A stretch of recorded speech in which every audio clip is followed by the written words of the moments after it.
Hi welcome to my channel అపో lucky entertainments. ఈరోజు ఏంటంటే ఒకరు చాలా అంటే చాలా హెల్ప్ చేశారు మాకు. ఎందుకంటే మన సబ్స్క్రైబర్స్ మా మ్యారేజ్ డేకి శారీస్ తెచ్చిచ్చారు కదా. మనకు August 15th ఒక వీడియో షూట్ చేయాలన్నమాట. వైట్ డ్రెస్ కావాలి.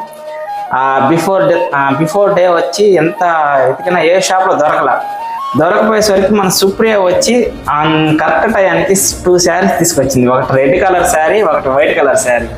సో అప్పటికప్పటికి థాట్ రావడం, ఈ యొక్క వైట్ శారీని డ్రెస్గా కుట్టాలి, కానీ ఇప్పుడే ఎట్ట కుడతారు, ఎవరు కుడతారు అని మేము అనుకునేసరికి కరెక్ట్గా స్ట్రైక్ అయింది. మన సింధు ఉన్నారు కదా, సింధు కాల్ చేయడం, సింధు వచ్చి పర్వాలేదు నా రాండి అంటాం. నేను నేరుగా సింధు కాడికి వెళ్ళాము. సింధు వచ్చి ఏమనుకోలేదు పాపం, కరెక్ట్గా ఆఫ్టర్నూన్ అలా ఇచ్చాము. నెక్స్ట్ డే ఇస్తానన్నా అని. నెక్స్ట్ డే 11 దాకా వాళ్ళ సిస్టర్ ఉండి దగ్గరుండి దానికి స్టిచ్చింగ్ చేపించి కరెక్ట్ టైంకి మాకైతే డ్రెస్ హ్యాండ్ ఓవర్ చేశారు. ఎందుకంటే సింధు చాలా బిజీ షెడ్యూల్లో ఉంది అనమాట. వాళ్ళ సిస్టర్ది మ్యారేజ్ ఉండేసరికి చాలా లాట్ ఆఫ్ ప్రాబ్లమ్స్ ఉండేవి, ప్లస్ స్ట్రెస్లో ఉన్నారు, చాలా బిజీలో ఉన్నారు.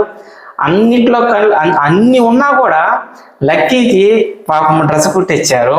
మేమైతే సింధు చాలా అంటే చాలా థ్యాంక్స్ మా, కరెక్ట్ టైంకి మాకు చాలా హెల్ప్ చేసావు Sindhu. Thank you so much. Thank you so much. ఇంకొక విషయం చెప్పాలి సింధు గురించి. మనకు 1 lakh సబ్స్క్రైబర్స్ అయ్యారు కదా. అంటే 1 lakh అనే కాదు, బిఫోర్ 10,000 ఏదైనా మన చిన్న అచీవ్మెంట్ చేసినప్పుడు నేను వాట్సాప్ స్టేటస్లో పెట్టినప్పుడు ఏ కల్మషం లేకుండా మా సింధు, మా బంగారు తల్లి, నాకు ఎందుకు అలా అనిపించింది, మా సింధు హోల్ హార్టెడ్గా కంగ్రాచులేషన్ అన్న అని చెప్పేస్తుంది. తర్వాత 1 lakh సబ్స్క్రైబర్స్ అయ్యారు కదా, అప్పుడు కూడా మనకు ఒక కేకు సంథింగ్ అది పంపించడానికి చాలా అంటే చాలా కష్టపడింది, ఇక్కడికి రాలేదు పాపం. మాకైతే ఆ విషెస్ చెప్పింది చాలా అంటే చాలా హ్యాపీ అనిపించింది. నవ్ దట్ ఇప్పుడు ఏంటంటే ఈ డ్రెస్ కుట్టించడంలో హెల్ప్ చేయడంలో చాలా అంటే చాలా హెల్ప్ చేసింది. థ్యాంక్ యూ సో మచ్ మా Sindhu. Thank you so much అక్క, సింధు అక్క. Okay, bye.